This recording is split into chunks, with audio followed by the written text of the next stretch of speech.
Hey guys, the Elusive Pixie here. Happy Wednesday, everyone. Now let's get back to my Immortal. I'm sorry about my semi-epic freak-out last week, but I'm sure most of you can understand where I was coming from. Oddly enough, that's like the most viewed video of my blind reading series, so I guess I should take something positive from that. If I sound a little stuffy, it's because I'm once again sick. I mean, I've been sick, but I kind of think I relapsed because the allergies around my neighborhood have been really bad, and for whatever reason, we see the need to have the grass cut and the leaf blowers going like 24/7. I have no idea why. But like every day they're out there cutting the grass, and now my backyard is practically barren because they mowed the grass down to nothing, and it hasn't been raining as much, so it's like really dry this year in Texas, which is kind of bizarre considering how much it rains. But anyway, other than that, it's been a pretty mild May. I've actually been enjoying going out to the bus stop to get my kids and stuff because it's just been so pleasant out there, and it's good for me to go outside too. I'm inside entirely too much. But without further ado, let's get started. I'm going to open it right now. Like I said, I want to do this really blind, so I always open it right when I'm recording. Alright, chapter 4. Oh, also, somebody was super awesome. One of my friends was super awesome, and she warned me that there's more cutting in the later chapters, so at least now I'm prepared for it. Oh my gosh, chapter 4 is super short. Should we make it a 2 for people? I think so. Let's do it. Chapter 4. Author's notes. I said stop flaming story, blah blah blah. Ebony is not a Mary Sue. Yes, she freaking is. Blah blah blah. Boring, stupid, don't care. Alright, let's start. Draco! I shouted. What the fuck do you think you're doing? Draco didn't answer, but he stopped the flying car and he walked out of it. I walked out of it too, curiously. What the fucking hell? I asked angrily. Ebony, he asked. What? I snapped. Draco leaned in extra close, and I looked into his gothic red eyes. He was wearing color contacts. Oh, so you didn't think to describe this back in chapter 3 while you were describing every little detail of everything that he was wearing and you were wearing? Because like when you were talking about his man mascara, you were all like, going into detail about that, but you didn't say something like, oh, it was framing his gorgeous red eyes, because, I'm just saying, it's a little late to start talking about what the character looks like. We've already established that he's here, so, whatever. I just thought I'd bring that up. Aspiring writers who don't want to end up like this person, you need to establish what your character looks like when they are first introduced. Just saying, and it doesn't need to be like a page long or, I think a good description of what a character looks like could be about a paragraph or so. I always try to keep mine down to a paragraph or so. I mean, and if they change throughout the story, that's cool too, but the point is don't give too little and don't give too much, because some people, even published writers, will just write 2 pages worth of what their character looks like, and that starts to be what we call purple prose, when you are going on and on and on about details that are way too elaborate or ornate. I mean, when you draw so much attention to something that it breaks up the flow of the writing itself, that's never a good thing. And so writing page after page after page of how handsome your character is or how beautiful the character is, the reader starts to lose interest and roll their eyes, and it's really not pretty at all.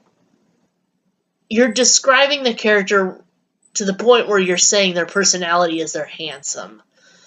And that's not acceptable at all. That's something that Stephenie Meyer is famous for doing in Twilight.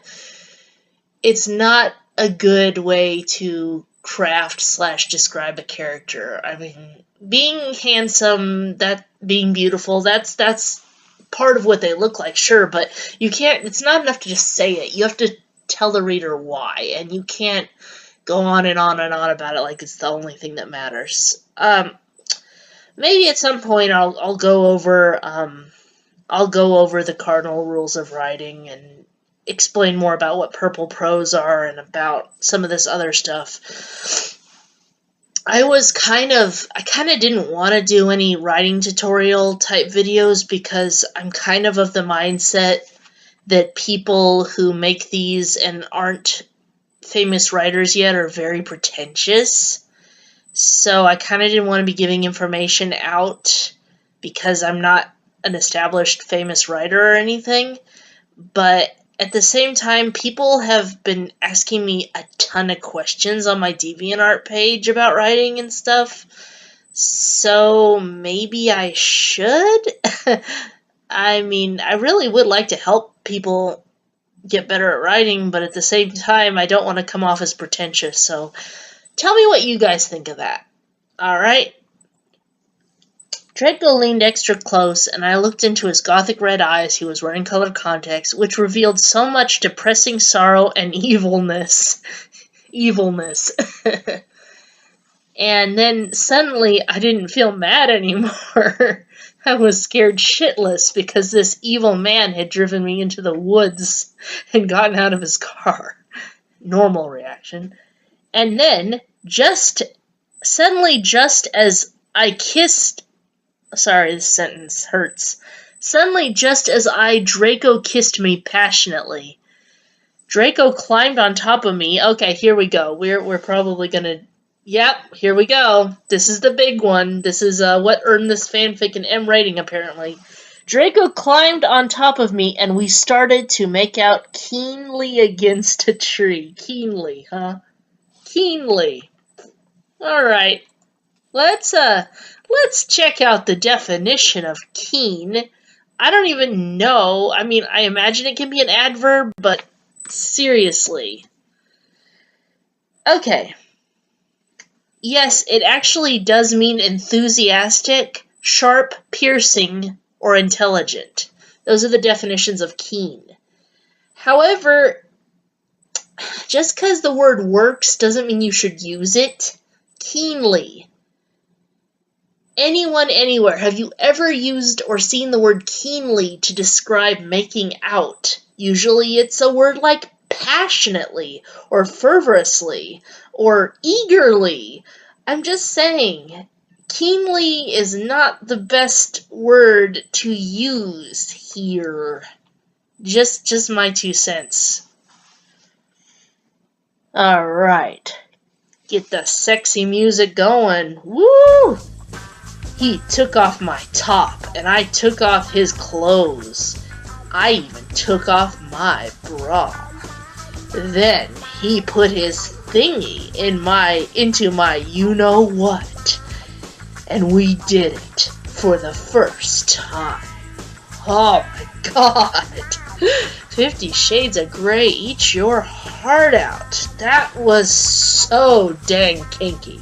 So dang hot. Oh, I need to take a break and take a cold shower. That was... oh my god. Whew. Oh, I screamed. I was beginning to get an orgasm.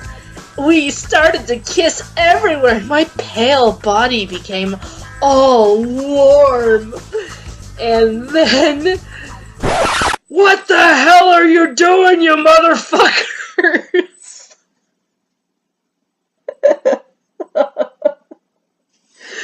It was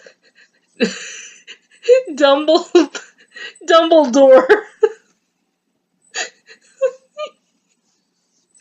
Oh my god. Why was an old man in the forest watching two teenagers make out? Why? Why is he here? Why is he just randomly wandering around the forest at night? Why? Why Dumbledore? Why?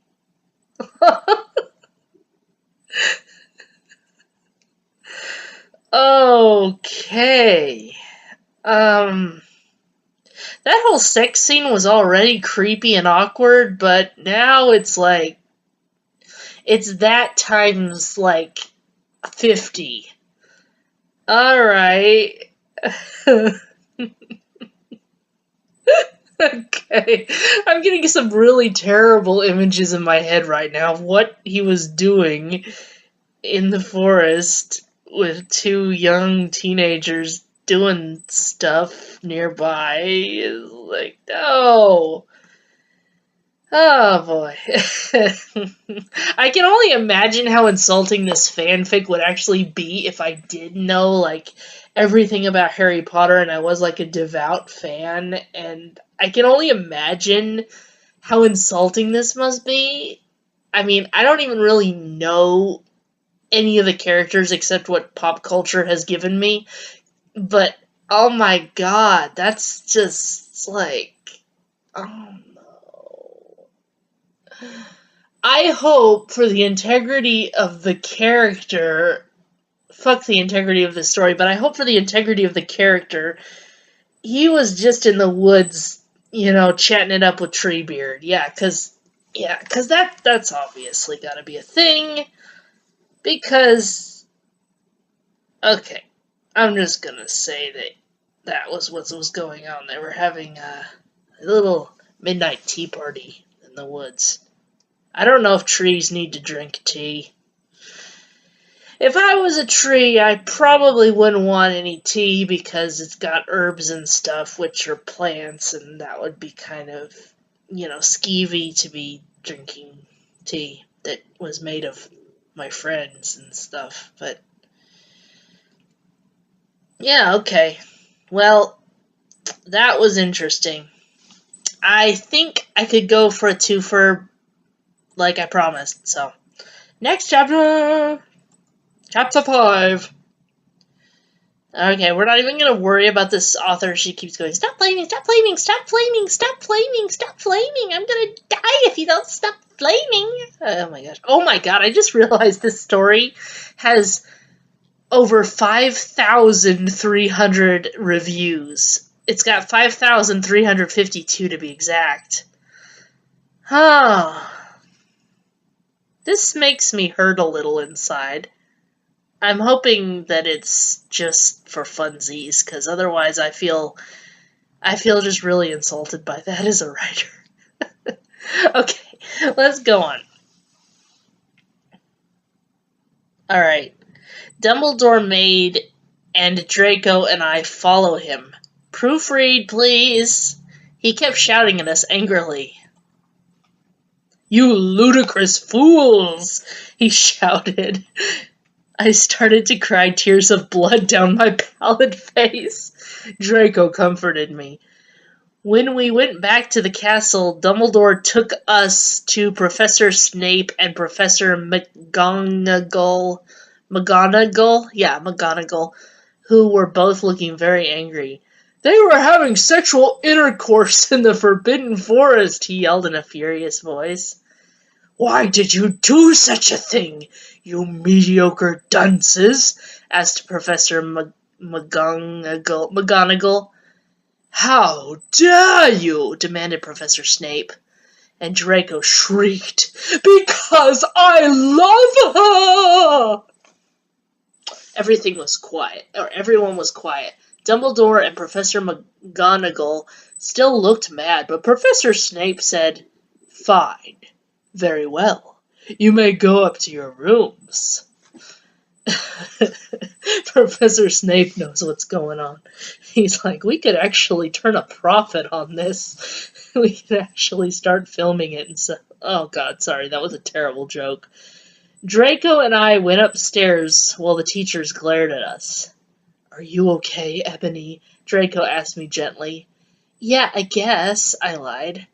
I went to the girls' dorm and brushed my teeth and my hair and changed into a low-cut black floor-length dress with red lace all around it and black high heels. Then I came out. Draco was standing in front of the bathroom, and I started to sing I Just Want to Live by Good Charlotte. I was so flat. Oh, he started to sing I Just Want to Live by Good Charlotte. I was so flattered, even though he wasn't supposed to be there. We hugged and kissed. After that, we said goodnight, and he reluctantly went back into his room. Why did you put all that stuff on if he's going to leave right away? I mean, they didn't follow you upstairs. Normal teenagers... Yeah, normal anybody. You get dolled up, you're aroused, things happen. Yeah, things happen. Also, you're teenagers, which means it's like pretty damn impossible for you guys to get off of one another once you start.